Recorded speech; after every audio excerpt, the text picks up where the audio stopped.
Hello to you watching this. Welcome to the Liability YouTube channel where I, Cheyenne, mostly talk about unsolved crimes against children, anything from older to newer. I want to thank you so much for taking the time to listen to their stories, and if this video does interest you, I will have an option to listen to an extended version soon. Hit the subscribe button and notification bell to stay updated on future cases, and without further ado, let's get started. This cold case involves a beautiful pageant queen whose life was taken too soon at only 6 years old. Although a bizarre ransom note was found, her slain body was discovered in the basement of her own home. After nearly 25 years, this case does still remain unsolved. This is the story of JonBenet Ramsey. JonBenet Patricia Ramsey was born on August 6, 1990 in Atlanta, Georgia to affluent parents Patricia Patsy Ramsey and JonBenet Ramsey. John had been married once, but he and his first wife divorced in 1978. Patsy and John married on November 5th, 1980, and they gave birth to their first child, a son named Burke, on January 27th, 1987. In 1991, the family packed up and moved to Boulder, Colorado for John's work, where JonBenet was enrolled in kindergarten at High Peaks Elementary School. Patsy started entering JonBenet in beauty pageants when she was quite young. JonBenet won a number of pageants before the age of 6, one of her earliest coming in 1994 at age 3 with the Colorado State All-Star Kids pageant. JonBenet herself was described as a friendly, outgoing child by many people, which doesn't surprise me to be in such a spotlight type of activity. I would imagine you have to be. So it's now the day of Christmas. After receiving a bike for a gift, the family attends a Christmas party that was being hosted by a family friend named Fleet White. After that, everyone says the last thing they remember was driving home and JonBenet was put to bed. She goes to sleep. Now the day after Christmas. Patsy awakened in the early hours to make coffee, but instead she found a 3-page ransom note on the stairs.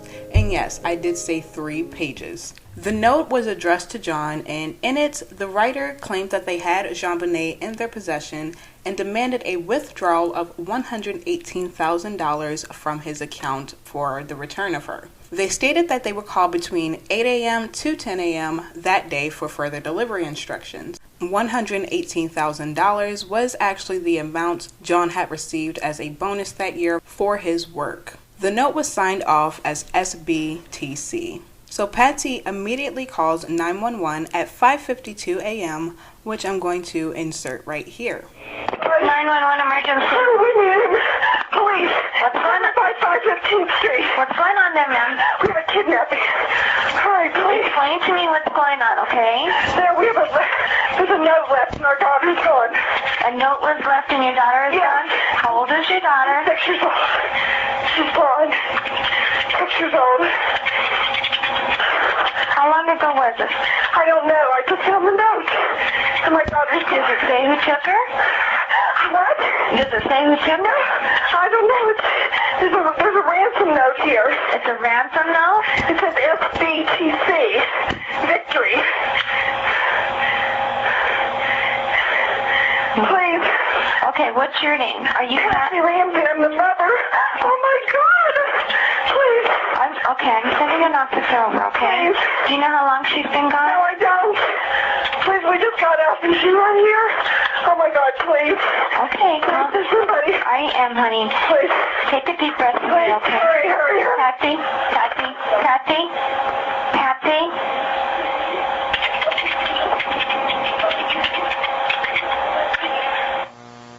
A detective, Linda Arndt, was the first detective on the scene at 8 a.m., and family and friends of the Ramseys started arriving not long after. Now, you may be wondering why family and friends were arriving at a crime scene, and yeah, you're not the only one if you were. There were a few things about this investigation that raised some questions. The 10 a.m. deadline passes, and those around the Ramseys stated that no one really seemed to be bothered or worried that this deadline had passed. 10 o'clock comes and goes, and there's no acknowledgement within the house from anyone that the deadline imposed by the author of the ransom note has come and gone.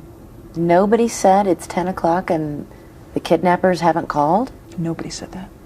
Sometime during the early afternoon, Detective Arndt pulls Fleet White and John aside. She basically asks them to do a top-to-bottom search of the home to see if they noticed if anything was out of place. At this time, it was still only considered a kidnapping and the Ramseys were not suspects. How this was handled was criticized in hindsight, including by Boulder authorities themselves. Like, for example, the only place in the house that was closed off to prevent evidence contamination was the bedroom. And that's just crazy to me because I just really don't understand why they would do that. Even the ransom note was found on the stairs. You just really had no way of knowing where they had and hadn't been, so why would they just not close off the entire place? 7 hours after JonBenet was reported missing, John opens the door to the basement to find JonBenet's lifeless body. And this was the first place he went. Like, after she told them to do the search, he immediately went to the basement. JonBenet's body was moved a couple times, thus probably tainting any potential evidence. When John opened the door and saw that she was in there, he immediately ran over to her. He snatched tape off of her mouth. He was touching all on her, so of course that's probably tainted any evidence. JonBenet's autopsy determined that she had an 8.5-inch skull fracture, but that her actual cause of death was asphyxiation due to strangulation. She was found with duct tape over her mouth, a ligature around her right wrist, a blanket around her torso, and a garrote around her neck. And a garrote is basically like a wire or cord or something that's made like that to strangle someone. The garrote used to strangle JonBenet was homemade, specifically with one of Patsy's paintbrushes from her art supplies. Strangulation is almost always a crime of passion, which leads me to what could have led one of them to get so angry that they kill JonBenet. A theory for that reason is that basically Patsy had flipped after JonBenet had another bedwetting accident and bashed her head against a hard surface before strangling her. That sounds really gruesome, yes. And here's what Patsy herself had to say about that theory. These are the two major motives. Either you sexually molested her or you snapped because primarily Let she me was tell you bedwetting. something. I'm a cancer survivor of stage 4 cancer. John has lost a child in an automobile accident. That completely changes your outlook. When you are standing on the brink of death with a terminal illness, your priorities suddenly line up in a row, and you know exactly what the important things are in life. And bedwetting is totally insignificant. I love my children.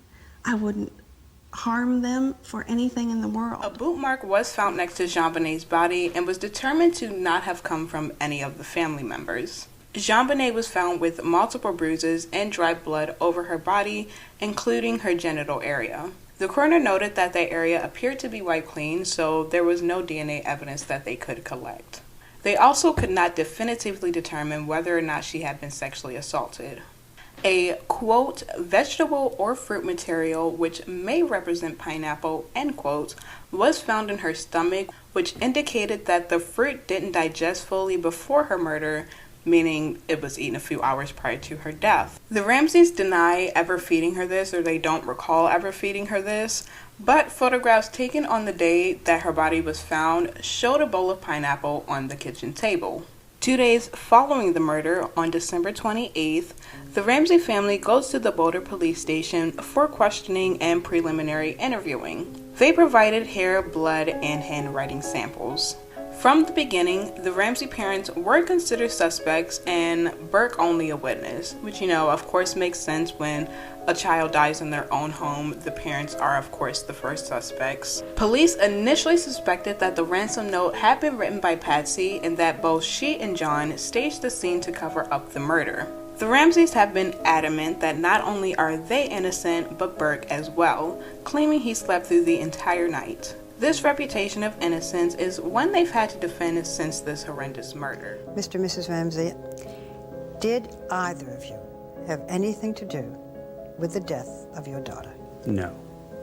No. Mr. Ramsey, did you kill JonBenet? No, I did not. Mrs. Ramsey, did you kill your daughter? No, I did not kill my daughter. How can I tell you how much I love my daughter? I love her from the depths of my being. JonBenet was laid to rest on December 31st, 1996. She was buried next to her half-sister in Marietta, Georgia, after about 200 family members and friends attended a service at the Ramsey's old church. By January 4th, 1997, police completed a 10-day search of the Ramsey home, where they discovered the ransom note was written with a pad and pen from the home, as well as a practice note that they found. The Ramseys gave their first media interview with CNN 1 week after the murder on January 7th, 1997. They stated that one of the reasons for doing this interview was to thank people for showing all the love and support that they were, and secondly, they wanted to figure out what happened, of course, as it would help resolve some of their grief. When you return to Boulder, you will sit down with the Boulder police? Absolutely. Absolutely. We want them to know everything possible. Everything. That can help them. Whatever they want, whatever anyone wants, we will cooperate. Fear started arising throughout the Boulder community as they now thought a child killer was on the loose. It was really a case of, like, I'm sure you guys have heard when you're watching crime shows when they say stuff like that just doesn't happen here. This town is really a case of stuff like that didn't happen there. From what I read, from 1990, there were only 15 murders, most of them being solved. I know I say only, like, it really should be 0, but I'm from Baltimore, so that many murders in a 6-year span is just crazy to me. On January 9th, 1997, Boulder Police Chief Tom Colby held a field press conference where he addressed some of the public's concerns. He assured the city that the investigation was under control, but he did scrutinize the media for being too close to the investigation and possibly ruining its integrity with false rumors, such as the one that there was a confession going around, even though there wasn't. Family and friends of the Ramseys were questioned about any possible abuse, but those suspicions were denied. By March of 1997, John had already been ruled out from handwriting samples in regards to the ransom note, while Patsy was still inconclusive.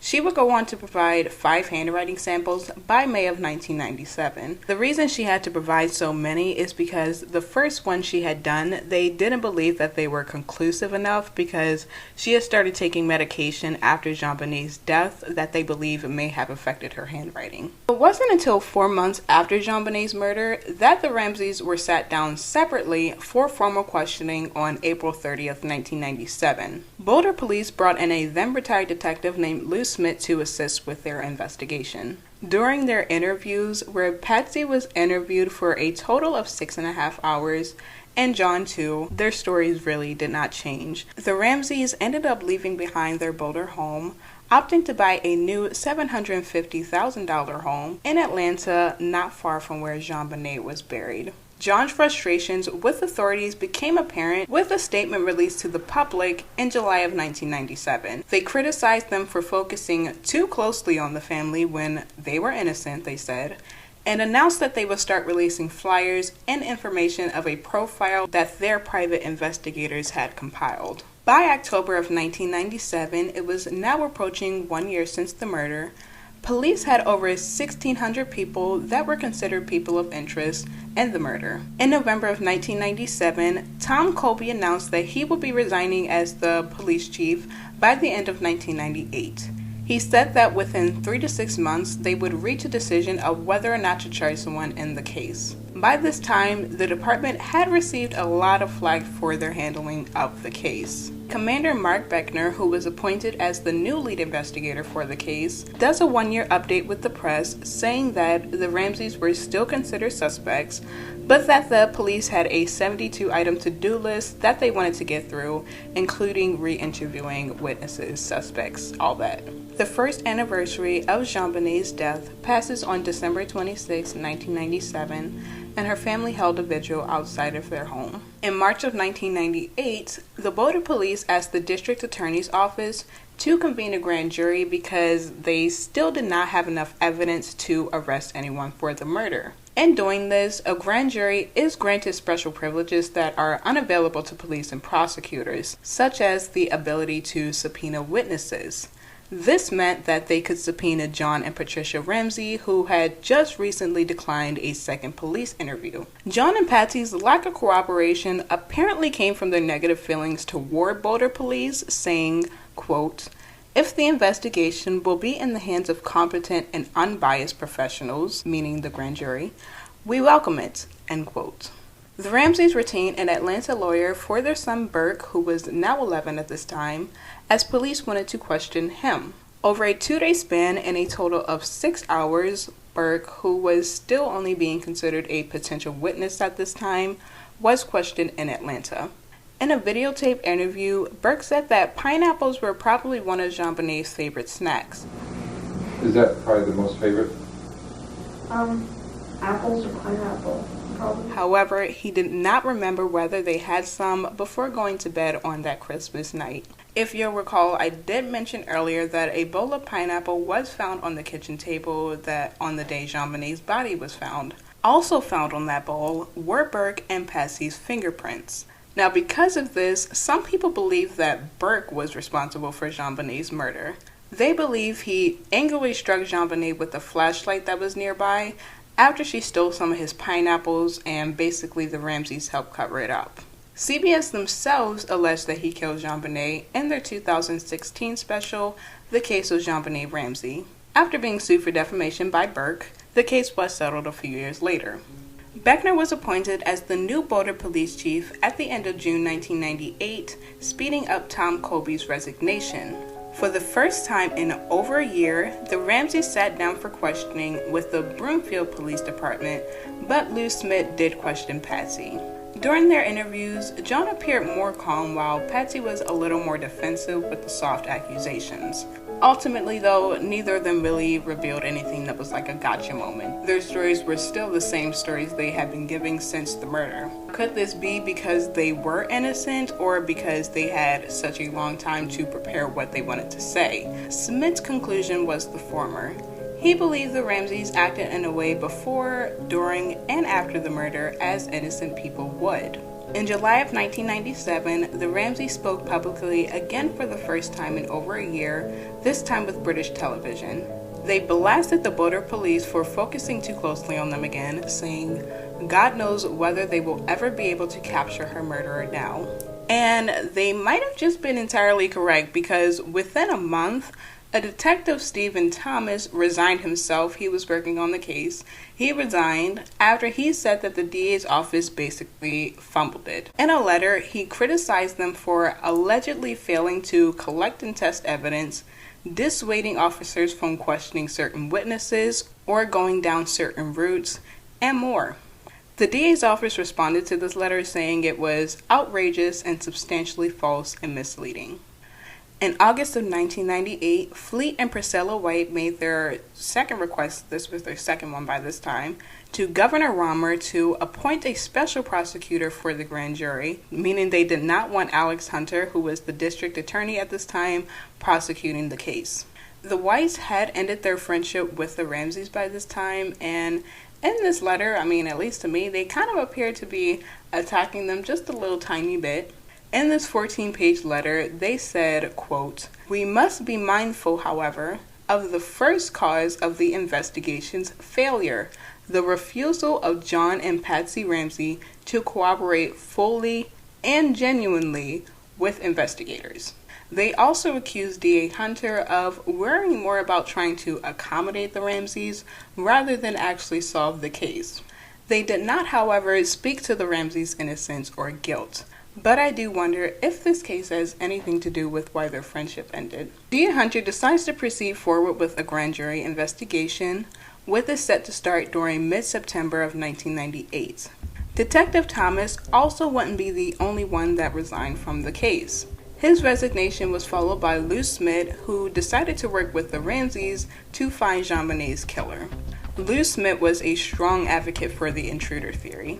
Detective Linda Arndt, after enduring much criticism for her actions, also resigns. She appeared on Good Morning America a few months later where she, in my opinion and others' opinions, she kind of implied a little bit that she believed John Ramsey killed JonBenet, or at least implied that something was wrong there. And I see John Ramsey carrying JonBenet up the last 3 steps. And my mind exploded. Everything that I had noted that morning that stuck out instantly made sense. I ordered him to put JonBenet down, I knelt next to her and I leaned down to her face. And John leaned down opposite me, and his face was just inches from mine. And we had a nonverbal exchange that I will never forget. And he asked if she was dead. And I said, yes, she's dead. And I told him to go back to the room and to dial 911. And as we looked at each other, I remember, and I wore a shoulder holster, tucking my gun right next to me and consciously counting, I've got 18 bullets. Why did you do that? Because I didn't know if we'd all be alive when people showed up. I knew what happened. Do you think your fear was well-founded? You bet I do. There's no doubt in my mind. After a year of hearing testimonies and even going to the basement of the original Ramsey home, the grand jury did vote to indict John and Patsy on the charges of child abuse resulting in death and being an accessory to a crime. However, D.A. Hunter declined to proceed with a trial as he believed there was insufficient evidence to meet the trial standard of beyond a reasonable doubt. His worries were also even confirmed by a juror that was on the grand jury that voted for this. Came out a few years later to say that they believed there was enough evidence to indict them, but they didn't believe that there would have been enough evidence to find them guilty of anything. Investigators sought to re-interview John and Patsy as they now had new questions they wanted to ask them. In August of 2000, John and Patsy sat down with police for the first time since 1998 and for the final time overall. Again, this still did not yield anything new as their stories still did not change. A convicted child sex offender who Lou Smith identified as a suspect during his time on the case was found with the cutout of JonBenet after he was arrested for unrelated charges in 2000. 32-year-old Gary Oliva was a known sex offender that was living on and off in the Boulder area. After his arrest, a former friend of his came forward with an allegation that Oliva called him not long after JonBenet's murder, distraught, saying he, quote, heard a little girl, I heard a little girl, end quote. Oliva would eventually be cleared with DNA evidence, but he was later charged with 2 counts of possession of child images. Mayor Lacy, who would end up replacing Alex Hunter as the Boulder County District Attorney, took over the investigation in December of 2002. She agreed that the evidence was more consistent with an intruder. DNA samples from JonBenet's underwear and under her fingertips had been sent to FBI in December of 2003 for further testing. They concluded that it belonged to an unknown male and each of the Ramsey family members was excluded. It also did not match any of the 1.6 million DNA profiles that were already in the FBI's Combined DNA Index System, also known as CODIS. The case went cold for some years until August 2006, when someone in Thailand was arrested after confessing to the murder. 41-year-old elementary school teacher John Mark Karr was arrested after he claimed that he drugged and assaulted JonBenet and accidentally killed her. His confession was disputed by authorities for several reasons. Firstly, there were no drugs found in JonBenet's system. Secondly, his DNA did not match the DNA that they had on file for the case. And lastly, he wasn't even in town when the murder was committed. I actually found an AMA from Mark Beckner on Reddit, and if you're unsure what an AMA is, it stands for Ask Me Anything. They could be like, I'm a plastic surgeon, ask me anything. So Mark Beckner did one. Someone did ask about John Mark Karr. Beckner replied saying that they had photographs of him in Georgia, so they knew for sure that he was not even there. After battling ovarian cancer for over a decade, Patsy unfortunately dies at age 49 on June 24, 2006. D.A. Lacy sent the Ramseys a letter of apology in 2008, saying DNA evidence had officially exonerated them as suspects. A new method of testing, known as touch DNA analysis, determined that DNA left on the waistband of JonBenet's long johns matched the DNA that was found in her underwear. Others, including Mark Beckner, didn't necessarily agree with this exoneration, saying that the DNA was a small piece of evidence that was not proven to have any connection to the crime. Boulder Police Department took back the lead on the case, reopening it in February of 2009. They conducted new rounds of interviews in October of 2010, which still has not yielded any new information. John has since remarried in 2011 to a fashion designer named Jan Rousseau, but the family still has not lost the will to find JonBenét's killer, said John Andrew Ramsey, JonBenét's half-brother from their father's first marriage. Burke sat down for an interview with Dr. Phil in 2016, saying he wanted to honor JonBenét's memory on the 20th anniversary of her death. He denied ever attacking her on purpose and, of course, any of the Ramseys' involvement. On the bright side, a breakthrough could come to the case as of May 2021. Investigators from an online JonBenet investigation group collected DNA from a cigarette butt of a suspect they believe is the killer. They collected this cigarette butt from the suspect's property and subsequently handed it over to police, who plan to hand it over to the FBI. So we have reached the end of today's case. Like I said, I will have an extended version coming soon, but I do want to know, what are your thoughts? Let me know in the comments which theory you resonate with most. I share this case with the intention of it hopefully reaching the right person that can help get it solved. And if you are that person, you can contact Boulder Crime Stoppers at 1-800-222-8477. That's also going to be in the description.